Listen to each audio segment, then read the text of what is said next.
Hello students, आपका आपके education path channel पे स्वागत है। हम कर रहे हैं यहाँ पे DD+P TGT साइंस की तैयारी। उसमें हमारा चला हुआ है बायोलॉजी का सेकंड चैप्टर रिप्रोडक्शन। ठीक है, हमने प्लांट रिप्रोडक्शन कंप्लीट कर लिया था। उसके बाद हमने मेल रिप्रोडक्टिव सिस्टम और फीमेल रिप्रोडक्टिव सिस्टम की स्ट्रक्चर पढ़ ली थी।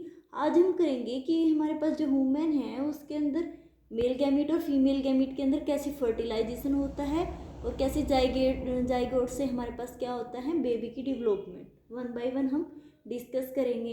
तो देखो, सबसे पहले हमने पढ़ा है जो मेल रिप्रोडक्टिव सिस्टम है उसकी जो हमारे पास मदर सेल है, ठीक है, मेल की, वो हमारे पास है स्पर्मेटोगोनिया। स्पर्मेटोगोनिया की हमारे पास क्या है, ये मदर सेल है जो क्या बनाएगी, स्पर्म की फॉर्मेशन करेगी। वो कैसे करती है, जो स्पर्मेटोगोनिया है इसके अंदर जो हमारे पास क्रोमोसोम का पेयर होता है वो होता है 2n नंबर में।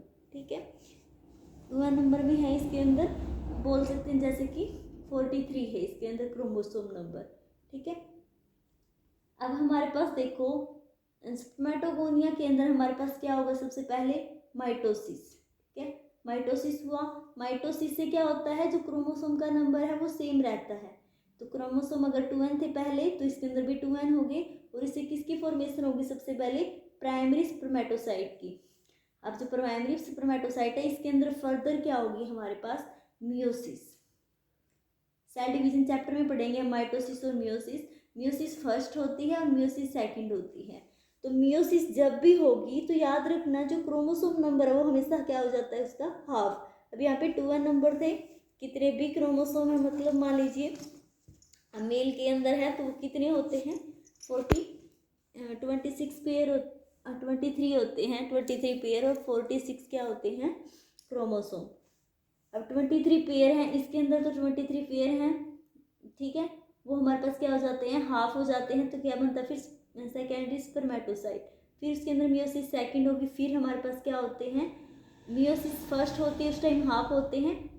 एक सेल 4 सेल की फॉर्मेशन करती है। माइटोसिस में एक सेल क्या होती है, 2 देती है, लेकिन मियोसिस में एक सेल 4 डॉटर सेल देती है। 2 डॉटर सेल देंगे, एक मियोसिस फर्स्ट से, फिर फर्दर डिवाइड होती है तो क्या देती है, मियोसिस सेकंड, 4 सेल देगी।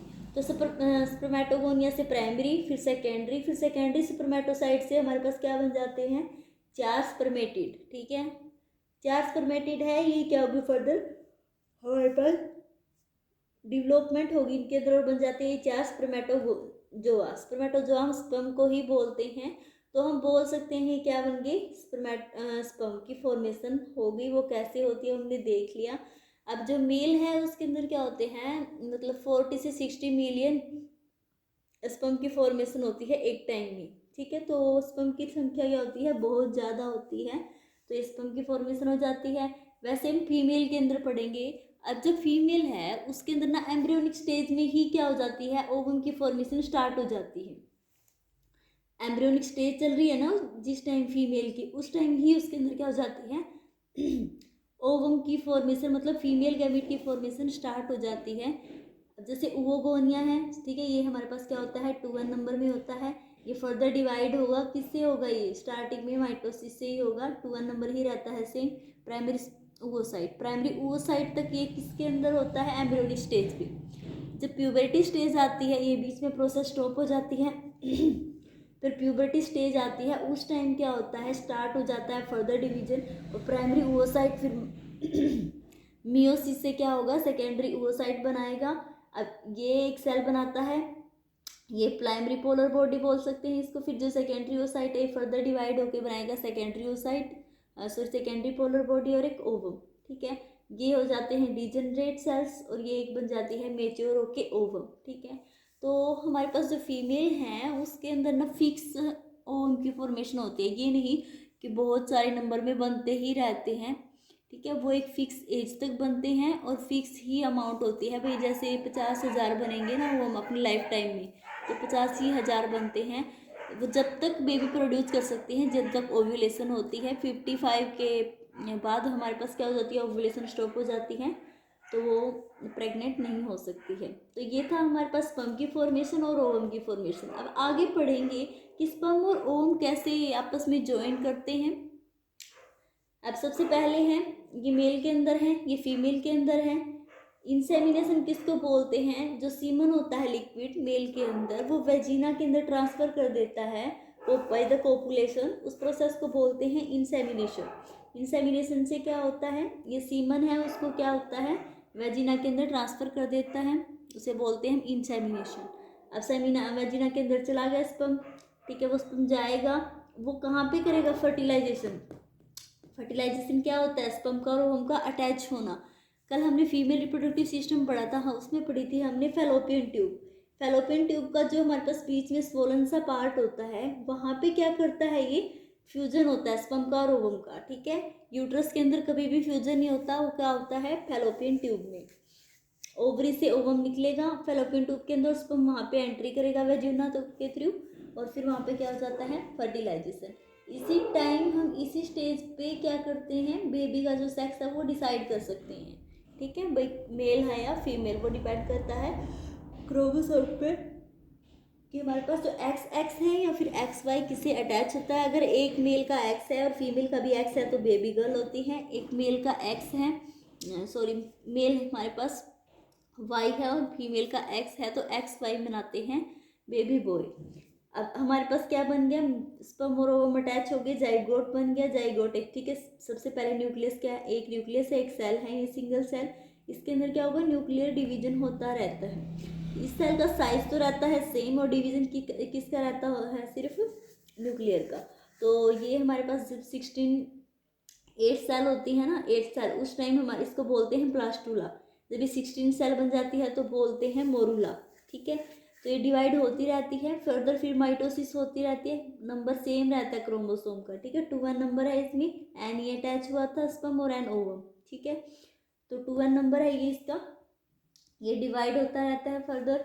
फिर हमारे पास क्या होता है, 16 सेल के बाद फर्दर डिवाइड माइटोसिस क्या हो जाती है, सेल का डिवाइडेशन हो जाता है, पेरिफेरी पे एक लेयर बन जाती है और एक इनर में इनर सेल मास बन जाता है। पेरिफेरी पे जो सेल्स हैं वो क्या उसको बोलते हैं ट्रोपोब्लास्ट, ठीक है। ट्रोपोब्लास्ट क्या करती हैं, ये हमारे पास बनाती हैं प्लेसेंटा। अब ये सब फर्टिलाइजेशन के बाद ही किसके अंदर चला जाता है, यूट्रस के अंदर। अब जो यूट्रस है, यूट्रस की जो एंडोमेट्रियम है और एम्ब्रियो की जो वॉल है ट्रोपोप्लास्ट, ये आपस में क्या होती हैं, ये फिंगर लाइक प्रोजेक्शंस होते हैं जिसको हम बोलते हैं कोरियोनिक विलाई। ये क्या बनाती है, प्लेसेंटा। बताया था कल प्लेसेंटा का क्या रोल होता है, प्लेसेंटा के थ्रू ही जो मदर का न्यूट्रिएंट्स है, खाना खाती है, जो भी न्यूट्रिएंट्स है वो सब बेबी के अंदर जाता है, और बेबी का जो वेस्ट है वही प्लेसेंटा के थ्रू, मदर के वेस्ट के थ्रू बाहर निकलता है, ठीक है। तो प्लेसेंटा के थ्रू ही बेबी क्या करता है, ग्रो करता है। ये था ट्रोपोब्लास्ट। अब इसको बोलते हैं ब्लास्टोसाइट, जिसके अंदर आउटर सेल्स बन जाती है कोरिंग पे और इनर पे सेल मास आ जाता है। अब इसके जो इनर मास है, ये वाला इनर मास है, इसका क्या होता है, ये क्या बनाता है बेबी की, तो ये 3 लेयर के अंदर डिवाइड हो जाता है फर्दर, एक्टोड्रम, मीजोड्रम, एंडोड्रम। जो एक्टोड्रम होती है वो मेनली नर्वस सिस्टम बनाती है, रिसेप्टर्स बनाती है। मीजोड्रम क्या बनाती है, हार्ट वगैरह बनाती है, किडनी बेबी की। एंडोड्रम बनाती है यूरेनरी ब्लेडर, लीवर, पेनक्रियाज, और हमारे पास बनाती है थायराइड ग्लैंड। तो ये एंडोड्रम बनाती हैं। तो सभी की सभी जो इनर मास है ये मेनली क्या बनाता है, बेबी की बॉडी की फॉर्मेशन करता है। अब हम देखते हैं गैस्ट्रेशन पीरियड। गैस्ट्रेशन पीरियड कितना होता है, वुमेन के अंदर 9 मंथ होता है, ठीक है। तो फर्स्ट मंथ के अंदर क्या हो जाती है, हार्ट की फॉर्मेशन हो जाती है, हार्ट बीट सुननी स्टार्ट हो जाती है हमें बेबी की। सेकंड मंथ के अंदर लिम्ब और डिजिट्स बनने स्टार्ट हो जाते हैं। थर्ड मंथ के अंदर ऑर्गन सिस्टम, ठीक है, डाइजेस्टिव सिस्टम, रेस्पिरेटरी सिस्टम, सब ऑर्गन्स की फॉर्मेशन हो जाती है। जब 5 मंथ आता है उसके अंदर बेबी के हेयर ग्रो कर जाते हैं, मूवमेंट स्टार्ट कर देता है, ठीक है। मदर के एब्डोमिनल में क्या होता है, मूवमेंट स्टार्ट कर देता है 5th मंथ में। 6th में बॉडी हेयर आईलिड्स वगैरह बन जाते हैं, कंप्लीट बेबी की फॉर्मेशन हो जाती है, बस उसका साइज ग्रो होता रहता है 7th, 8th और 9th मंथ में। तो ये था गैस्ट्रेशन पीरियड। आई होप आपको समझ में आया होगा कि कैसे फर्टिलाइजेशन होता है, कैसे वर्म की फॉर्मेशन होती है। तो कल हम पढ़ेंगे रिप्रोडक्टिव हेल्थ के बारे में कि कैसे प्रेगनेंसी से हम अवॉइड करें। तो आई होप आपको समझ में आया है। स्टूडेंट्स, अगर आपको कोई डाउट होता है तो आप पूछ सकते हैं। Thank you for me watching.